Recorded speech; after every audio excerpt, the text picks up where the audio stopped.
This is my full breakdown of the entire Poppy Playtime orientation notebook. Easter eggs, references, important details, and even more things that I haven't talked about yet, all in one video. This book is very long, and because of that, it has a ton of useful information. So let's jump into this orientation notebook and uncover every little secret it has to offer.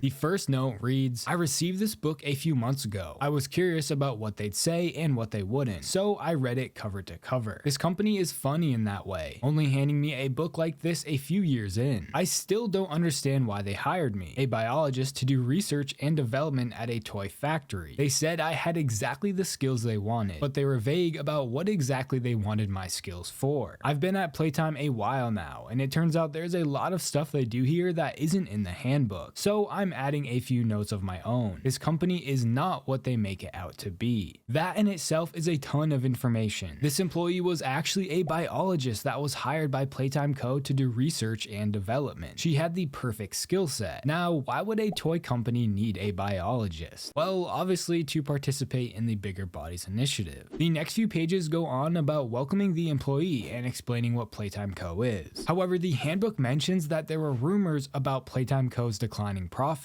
and the people spreading these rumors were only competitors and disgruntled ex-employees. Considering the note that says, yeah right, keep telling yourself that, these rumors were likely true. I mean, what goes up must come down. And we read later on that the Smiling Critters disaster was a problem. That likely cost them a lot of money. The next part, that includes notes, talks about cleaning and their surveillance system. Playtime Co. expected cleanliness of not only the factory, but also their employees, no matter what, telling them to keep their hands washed before going onto the factory floor. The note next to this says they can be very weird about this. Random inspections to make sure everyone's fingernails are clean, that kind of thing. This is probably because of the experiments. They didn't want to risk anyone getting sick inside of the factory, as all medical procedures are extremely sterilized and clean. The notebook then continues with how the surveillance system is very important to their safety, and any attempt to interfere with it will result in termination. They watch everything because they care. But we know that's not entirely true. The note also confirms this, saying, of course the downside of spying on everyone all the time is there are lots of videotapes of what goes on at the factory. Official policy is to record over them after they're reviewed, but sometimes a copy of something they don't want anyone to see slips through the net. I've jotted down some stuff I found out from these tapes. A lot of this book explains the in and outs of the company, how it was founded, what things are, and what to do in certain situations. This is a recurring theme throughout the book. Each location comes with its own set of rules. It also heavily emphasizes to never talk about what goes on in the factory, not even to coworkers, unless strictly necessary. It even states that if you thought you saw something odd or disturbing, perhaps something that might be of interest to law enforcement, it's important to remember that no, you didn't see anything. So right off the bat, as an employee, you quickly realize just how odd and secretive the company is.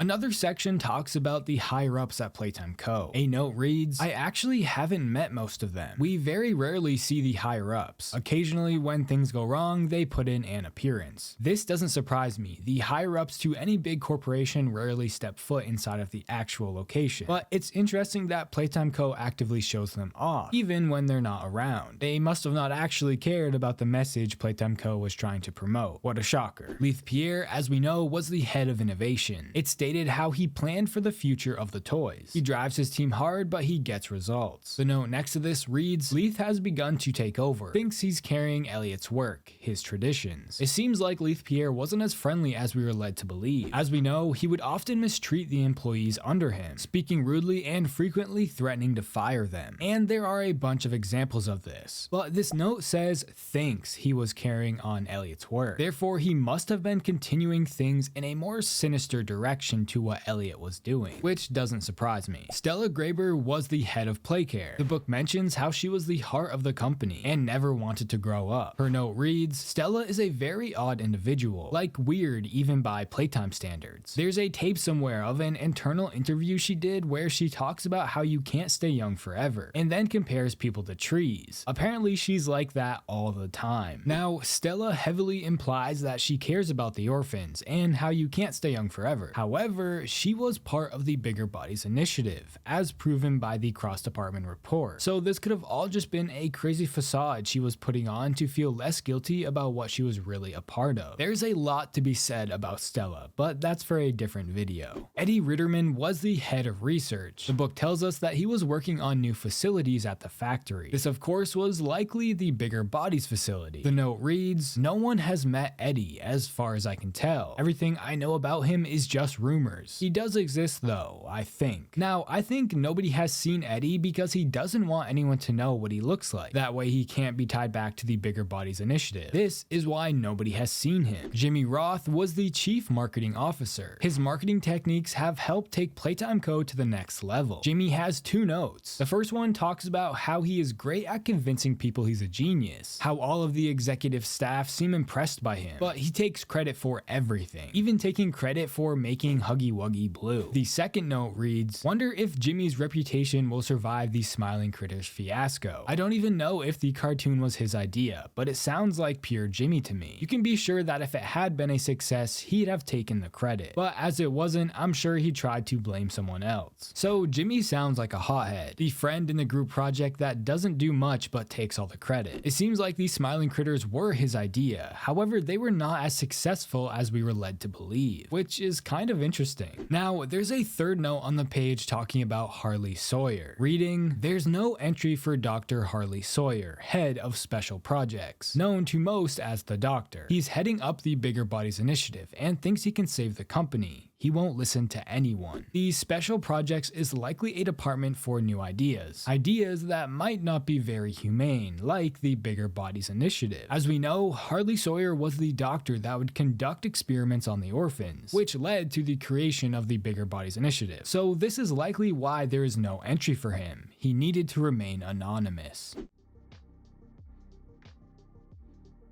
There is a page that talks about Playtime Co.'s products, or in other words, the Bigger Bodies. It explains how the Bigger Body experiments are not just products, but rather colleagues. They are the personality of the company. The page talks about how employees need to present these characters as friends, no matter what. Anything else could damage the public perception of them. Reading, "Whatever you say, please make sure it fits the established persona of Huggy Wuggy, or whichever character you're talking about. Deviating from this could be hugely damaging for our brand," meaning the employees would need to tell the public about the amazing connection they all have with these beloved characters, rather than the truth. This shows the drastic steps Playtime Co. would take to keep them looking perfect, even encouraging their employees to lie to the public. Lying is something Playtime Co. did a lot of.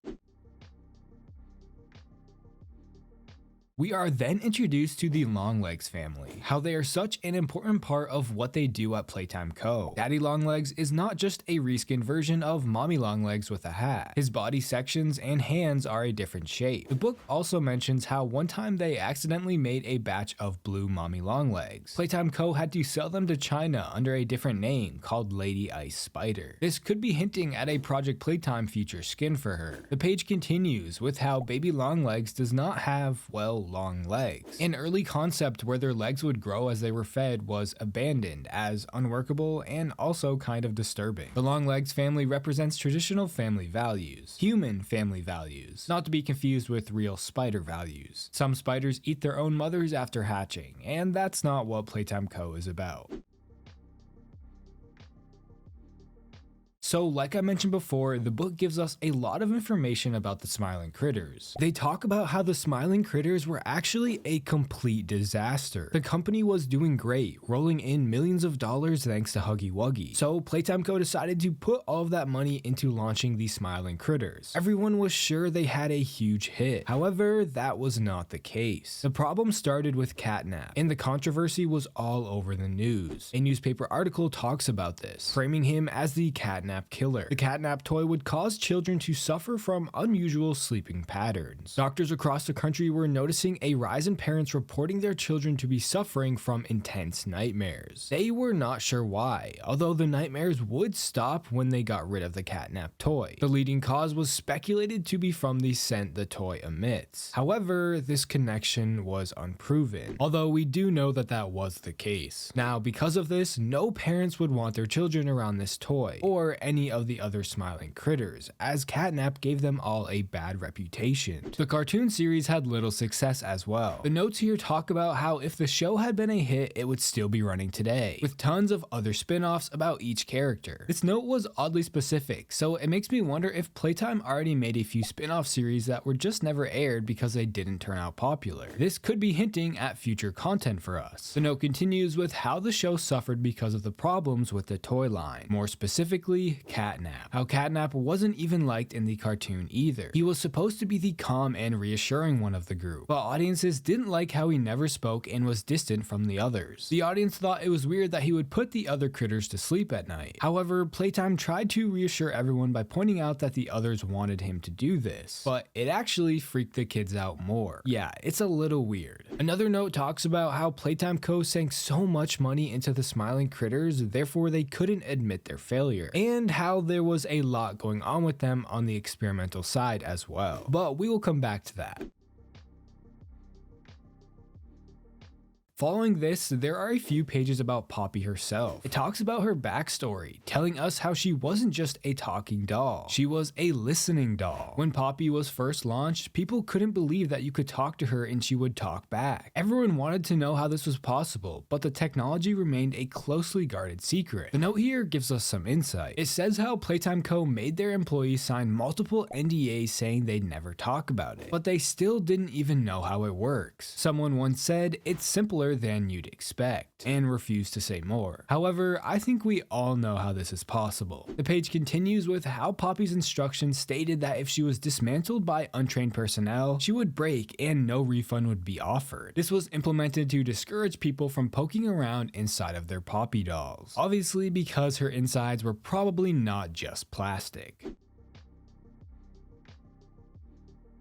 Now, we also get a progress report on experiment 1199, otherwise known as Brawn. We learned about this experiment through tapes and the Poppy Playtime ARG, but we have never actually seen this progress report before. Thomas Clark was a 59-year-old employee at Playtime Co. He volunteered as an experiment subject following his unfortunate diagnosis of lung cancer. It notes that all of the paperwork had been logged, confirming he made this decision himself and was of sound mind. It's interesting that they included this. It's not like any of the other experiments ever had a choice. The Brawn model was thought to be an appropriate container, and the transfer seemed successful. However, Brawn, or Thomas, looked to be more disoriented than expected. His mental performance was also disappointingly poor. He did not understand what had happened to him. More interestingly, the other experiments were hostile towards him. They knew he was different from them and attacked him. His thyroid and larynx were torn out. He would have been killed had the team not intervened and performed life-saving surgery that, keep in mind, took 12 hours. He was then kept separate from the others. My only reasoning behind why the other toys would have attacked him is that maybe they knew he was once an employee, whereas they were all orphans.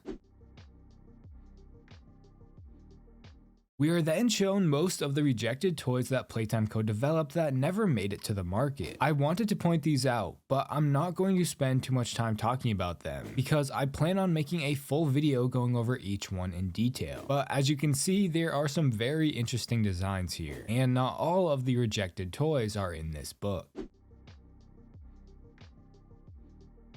There is also a section talking about innovation, or in other words, the experimental program. It explains the purpose of it, how they prepare for the future, and how they make toys that do things you've never seen a toy do before. But no experiment ever came without a little risk. Don't be alarmed, they know what they're doing, and they always have everything under control. The note next to this mentions how this became a running joke amongst the team. When things go wrong, someone will say, "Everything is under control." It seems like Playtime Co. would just wing it in hopes to create something new, and if something would go wrong, they would just try to play it off. The page also says to never venture into areas where these experiments are taking place. What you don't know won't hurt you. The note attached to this reads, "There are a lot of things I wish I didn't know. know. Experimental doesn't cover what goes on inside this factory, meaning there are still a lot of things we don't know about yet. The more we reveal about their past, the darker it gets. The next page tells us there is a separate handbook for the experimental program, something I'm sure we will see in the future. The notes here explain how Playtime Co. was struggling after the Smiling Critters disaster. Profits were down and employees started to see things that they shouldn't. Dr. Sawyer thought that he could fix all of these problems with the experimental program having giant toys with living consciousness. How they could work for the factory. No other employees questioned this because they were desperate to turn the company around. A nursery full of orphans and no one would know if anything happened to them, meaning the doctor had free reign to experiment on any of the children. That is terrifying to think about.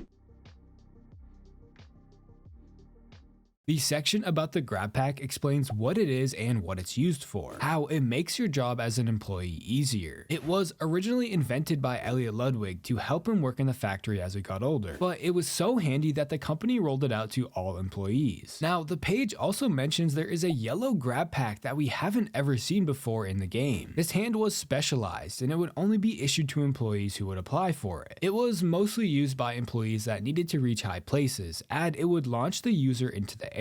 This is similar to the purple hand we used in chapter 3. However, with the purple one, you need a special plate on the ground, whereas with this yellow hand, you could launch yourself anywhere. This could be hinting at one of the new grab pack hands we might be getting in chapter 4, or it could just be a scrapped idea that they used to turn into the purple hand for more practicality, as they probably didn't want us jumping around the game everywhere. The note here talks about how employees would use the grab pack to catch experiments that would get loose. It seems like the experiments would often escape, but we will talk about this later. The book talks about how Playtime Co. would give tours to visitors, which is something we saw from the Poppy VHS tape. They would give these tours to make it clear that they had nothing to hide. However, the staff would only show the guests what they wanted them to see. If visitors see something unauthorized, they have measures to deal with that situation. The tours would also only take place on certain days, never at any other times. The note here mentions how a tour was planned on Friday, June 19th, 1992, but it ended up getting cancelled. No visitors were allowed in that day. They said it was due to an emergency staff meeting, but this was actually the day after the Huggy Wuggy disappearing incident, which was on June 18th, 1992. Playtime Co. had to cancel this tour because they needed to clean up that mess. Now, we also get shown a progress report and security report covering the disappearance incident of Huggy Wuggy. The progress report talks about how everything was going smoothly with Huggy. His limbs were strong, so strong that they could dent metal. His sharp teeth could even split bone. And he had a smile that says he's every bit the toy you believe you know. He was the best product the innovation team had produced thus far. He was smart and did as he was told. He could hide in plain sight. He could watch. However, they spoke too soon. This security report tells us about what happened from the restricted disappearance tape we've already seen, so I'm not going to go over it, but there is a note attached to it. It says they covered up this incident as much as they could. It was as if the security team was letting Huggy do their job and got lazy, leading to his escape. They had to shut down the factory to the public to clean up the situation. The book continues with introducing us to the Make-A-Friend room, how it's the true heart of the factory. It was built in 1960 and was the most advanced toy construction machinery in the world. It was a completely automated system, and it was still used up until the factory closed. We saw this machine in action back in chapter 1. The second page mentions how the toy's motto has always been nobody leaves without a toy. However, this only refers to the Make-A-Friend machine room, not the entire factory. If visitors want to take a toy home, they'll need to buy it in the gift shop. This is just one of the many examples of how greedy the company was. The page continues with how they installed a system on the exit that only opens the door when a toy is placed on the scanner, which explains why this one door from chapter 1 is the only door with a toy scanner. Another section gives us a progress report on the prototype. We have never seen this actual report, but we did hear about this situation from audio log 08502. It talks about how intelligent the prototype is and goes over the alarm clock incident that I just mentioned, how he managed to disassemble a digital alarm clock within his room and construct a laser pointer, which he then used to disarm security cameras within his cell. He would hide in the room's blind spot, which caused staff to enter the room, leading to one casualty. Everyone thought he did this simply because he wanted to, because he wanted blood. This was equally both interesting and terrifying for Playtime Co. The notes mention how they should have destroyed him, but the doctors were reluctant. The prototype's intelligence is what made him so valuable. Following this, we got a few notes about the storage bay in Elliot Ludwig's office. The first note talks about how behind the poppy flower wall is a hallway of an ordinary family home, the place where Poppy stays inside of her glass case. People would talk about Poppy in a way that painted her as the company child, but most employees didn't actually know that she was really there in that room. There is a passage that leads directly from Elliot's office to said room, how it felt like this was built so that he could visit Poppy. It's widely thought that this Poppy doll is Elliot Ludwig's daughter, as he likely put her in the stall after she died in a tragic accident. It feels as if he wanted to have a family in the factory, so his whole life could be there. After his divorce, he likely hated being home alone, but I covered this in detail in one of my previous videos. There is a section about Elliot Ludwig's office, how they just leave it as it was when he was still there, but there are a few notes attached. The first note talks about how the employees never saw Elliot around the factory. His office door was always closed. People talked about him like he was still running things, but it felt like he had become detached from it all. This of course was because of the troubles he was having in his personal life, how his daughter passed away and his wife divorced him. The second note tells us that this employee went into his office once, how it was weird that it had no windows, only ventilation shafts to let air in. I believe this was so Poppy, his daughter, had direct access to his office. She would use the vent shaft to see him, and having no windows allowed for this to happen without anyone seeing or finding out. Now, there is also a section talking about the navigation room, which leads to some of the factory's most exciting areas like the game station, innovation, play care, research, and the production rooms. A perfect place to go if you're ever lost and need to find your way back. The notes here talk about how the area had one of those unfortunate incidents where a staff member without clearance saw something they shouldn't. An employee named Marcus Brickley encountered a creature he described as 50 feet long with 1,000 legs. A second note continues with saying this isn't a totally accurate description of PJ Pugapillar, but we think that's probably what he saw. Leith ordered him to forget about it, but if he told anyone about it, it wouldn't seem to have any consequences. I mean, who'd believe that? Marcus was the character Jacksepticeye played as in Chapter 2, so this is referencing that VHS tape. It is likely that Marcus was somehow killed by Leith Pierre due to him finding out about PJ Pugapillar being a living toy. Him knowing this could jeopardize the secrecy of the Bigger Bodies initiative, as not every employee had clearance to know about the experiments.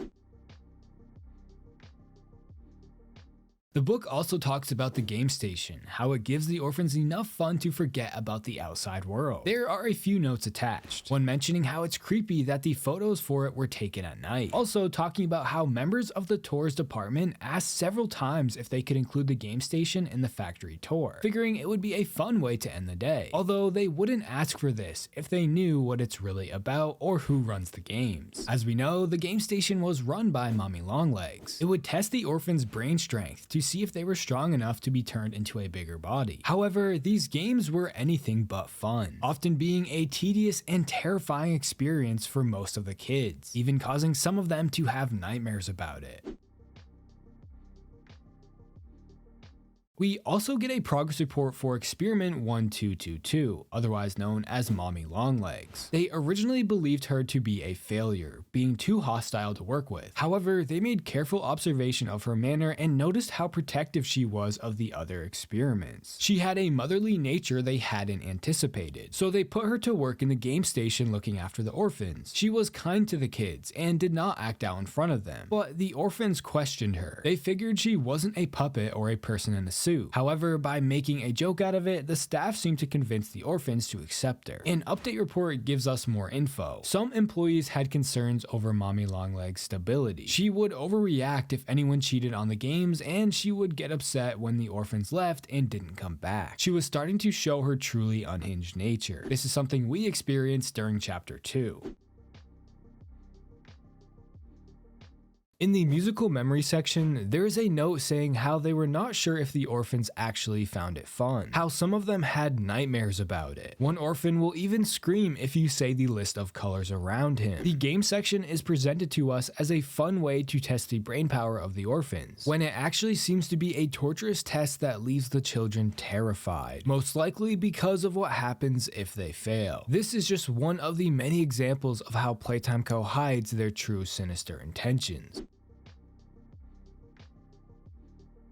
Following this, we get shown a memo from security to human resources, and it talks about Richard Lovitz, someone who often complained about the bad work management and atmosphere of Playtime Co. It explains how Rich works in distribution and operates mainly around the storeroom. He had recently been overheard having conversations with fellow workers, and the security team wasn't happy with the content of some of those conversations. It reads, while complaining of being unable to locate boxes of Huggy Wuggy toys, Richard allegedly said, "Nobody in this stupid company knows what they're doing." He went on to remark that the storeroom had been flooded with orphan junk. We recommend that Richard be reassigned to the rejected room. No punishment is necessary for Avery, who Richard was speaking to at the time. There was also a note saying maybe Avery was the one who reported Richard, meaning the reason Avery didn't receive a punishment was probably because he reported the incident. This memo is of course referencing the yellow VHS tape from chapter 1. There is a lot that could be said about this whole situation and Richard. He could even be who we play as, or maybe even the prototype, but all of that is for another video.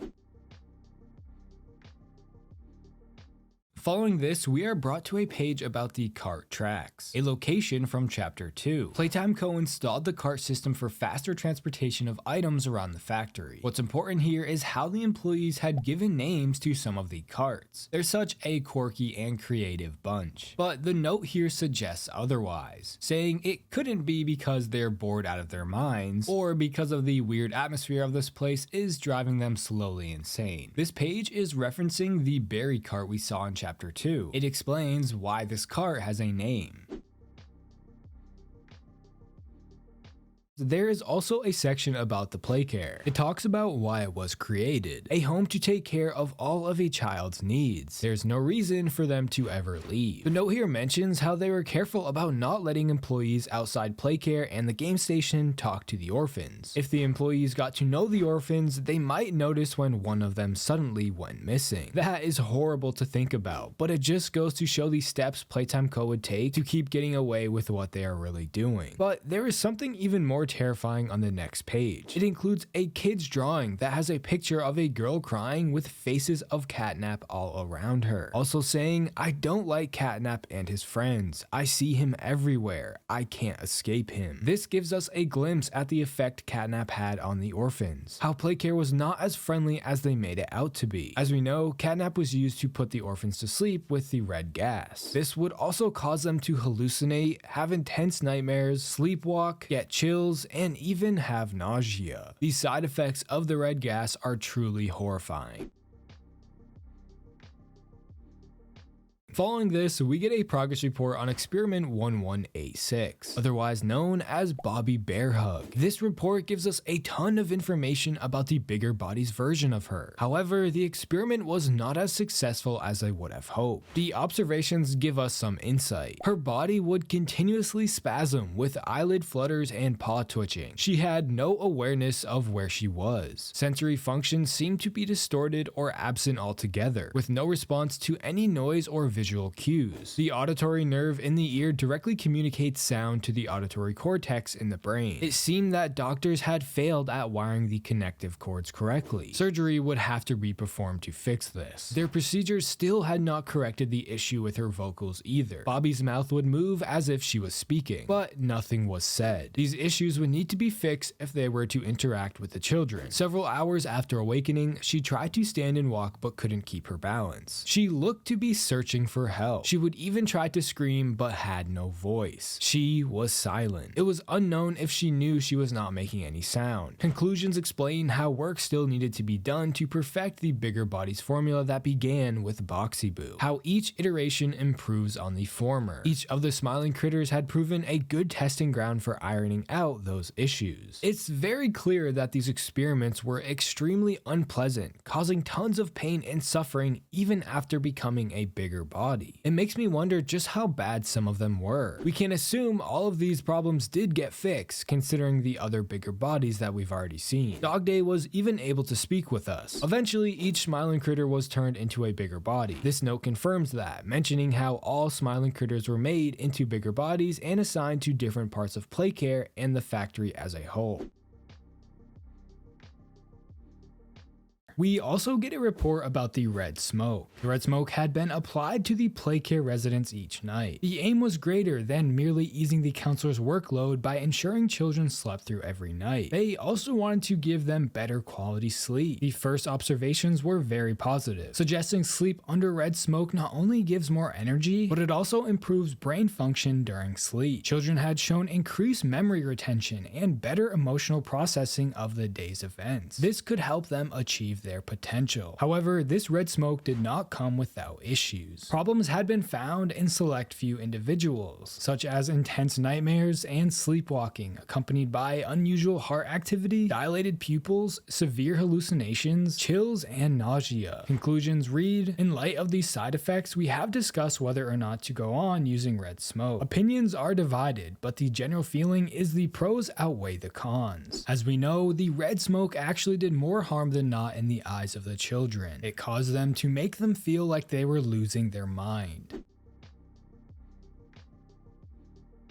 Continuing on with the orphans, there is a section about the schoolhouse, where the orphans received all of their education, ranging from kindergarten to high school. Stella Graber and Leith Pierre had overhauled the curriculum, meaning they decided on what the students learned. It was important that the orphans knew all about the company's history and philosophy. It feels as if Playtime Co. was actually just trying to brainwash the orphans at a young age. The note here mentions Playtime made a doll that was a teacher. This is talking about Miss Delight. They used this model for all of the schoolhouse teachers. Doing this was cheaper, more reliable, and easier to work with than actual teachers, aka humans. Real teachers might question some of the content they had been putting in the curriculum. Like I said, it seems like the Miss Delight teachers were trained to only teach certain things to the orphans, rather than giving them a proper education. The note continues with how the kids were not allowed to ask what happened to their old toys, ever. If they mentioned it, everyone pretended like the toy never existed.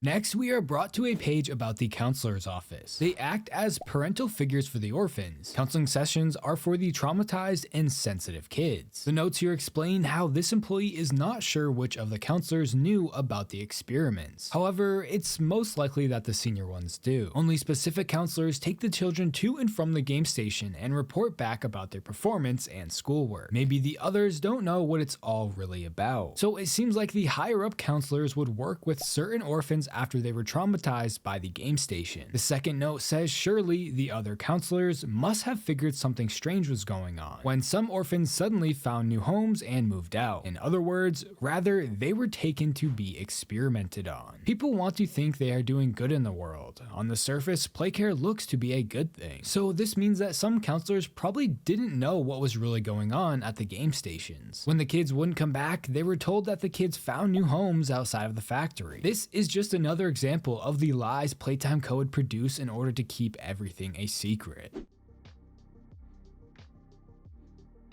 We also got another incident report for the science team eyes only. It explains what happened to experiment 1188, aka Catnap, when he first became a bigger body. This report is something that we have never seen before. After Catnap's experiment, he was given an adjustment period, but the security team failed to properly secure and lock his cell. This allowed him to break loose and attack the team. It took several tranquilizer darts to subdue him. This cost the team 6 lives. The aftermath of this massacre was like a scene out of a horror movie. All blood and bodies along the corridors, tinged with tufts of purple fur. The second page of this report explains how employees need to create stricter safety protocols for the experiments. Losing people like this was wasteful. It even lists the names of each victim. The note here mentions how it didn't stop them. Nothing was done to fix the safety of the employees. That's just what they had to live with. This shows the true mindset of Playtime Co. They would stress that steps needed to be taken to better protect their employees, when nothing would actually be done. They didn't care about the employees. They were just a number to them. Actions speak louder than words. The more we find out about Playtime Co., the darker the lore gets. Following this, there is a page that includes a photo of the feeding pit, something we saw in Project Playtime. The first note explains it's a section of abandoned sewer systems with all of these unused pipes in the walls. This is where the Wuggies live, as in feral mini Huggies. There is no way to get out of the feeding pit, not by yourself. So you can only hope people like you enough to pull you out if you ever happen to fall in. Of course, this is referencing Project Playtime. This is where the toys would throw you if they capture you. While you're down there, you need to continuously hit the mini Huggies back into the pipes so they don't get to you. And as we know, the only way to escape is for someone else to grab you and pull you out. This is likely a place where Playtime Co. would throw employees that found out about the bigger body experiments.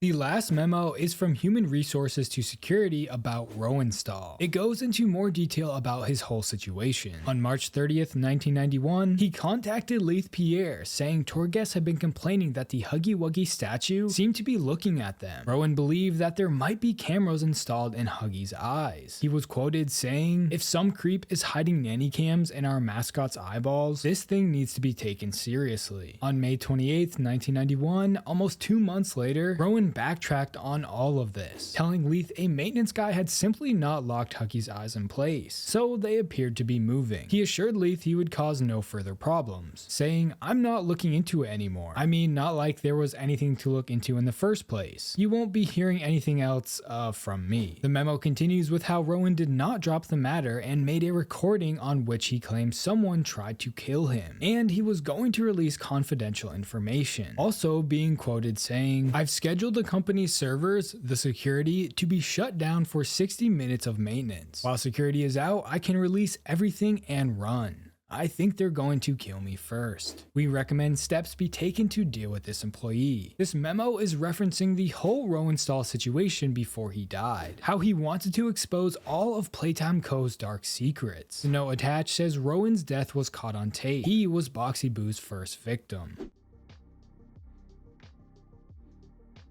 Directly after this, the book shows off the real purpose of the porta-lounge that we use in Project Playtime, how they may look like ordinary equipment lockers painted in bright colors, and that's exactly what they are. If you feel overwhelmed by your responsibilities or colleagues driving you crazy, step into a porta-lounge for a mental health break. However, breaks longer than 5 minutes will result in your pay being docked. No more than 1 break per 4 hours of work. The note attached mentions how many of the staff often use these. There would sometimes even be a line. In Project Playtime, we use them to hide from the toys, so this page tells us exactly what they were used for when the factory was open.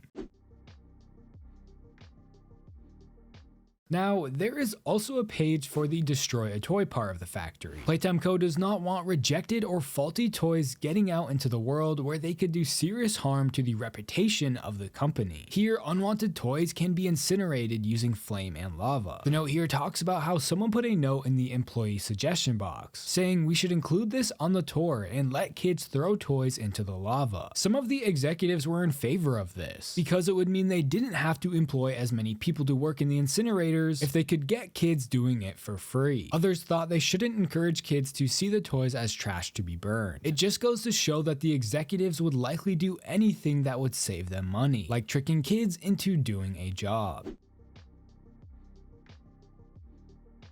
Now, the book also explains why the tapes we saw from past events were cut with other footage. It's because the employees would reuse the tapes with older footage on them. This is why we see weird cuts during them. It was other employees trying to record footage of what was really going on over the old footage.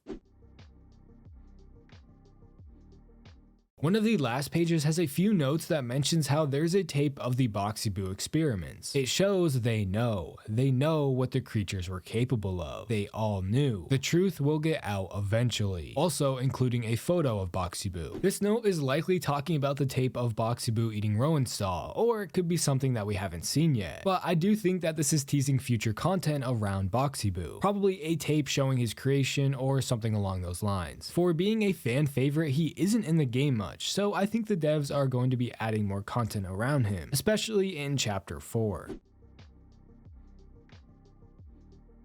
The last thing I want to talk about is the calendar in the back of the book. This was the calendar schedule for PW. It shows certain events and things going on for the employee, but there are a few specific dates that I want to talk about because they might be very important. On March 6th, there were scheduled labs for experiment 1467, an experiment number we have never heard of before. So this could be hinting at who or what the new main antagonist will be in chapter 4. To further suggest this, on March 9th, there was an inspection day at the park. A theme park has been theorized to be part of chapter 4's location. We even see posters about this in chapter 3. So these two notes could be hinting that experiment 1467 could be the next villain that will take place inside Playtime Co.'s amusement park. Another important date here is June 28th, which is PW's birthday. This could be teasing that PW is who we play as, considering we heard a Bunzo Bunny cutout from chapter 2 say it's our birthday and this date when pressing the button. I recently made a video going over this theory in detail, so I recommend checking it out if you're curious. On July 7th, there was an evaluation of the labs, which could also be hinting at another upcoming location in chapter 4. This would make sense considering the ending of chapter 3, how we were likely headed down into the labs. There's also a bunch of unused assets from chapter 3 suggesting this, which is also something I went over in a previous video. On August 3rd, PW was going to quit. However, they were somehow persuaded to stay. And on June 8th, the Hour of Joy took place. The last day Playtime Co. was open. Who or what persuaded them to stay? Well, I'll let you decide. That is all of the most important details and information inside of this orientation notebook. How do you guys feel about this book? Do you like it? Considering how much time I've spent looking at it, I am never touching it again. If you made it this far in the video, thank you. Let me know your thoughts about this book in the comments below. And if you like horror game content like this, please consider subscribing. Also, if you want to support the channel more, you can become a member. Don't forget to follow my Twitter at TerrifiedT. Thanks for watching.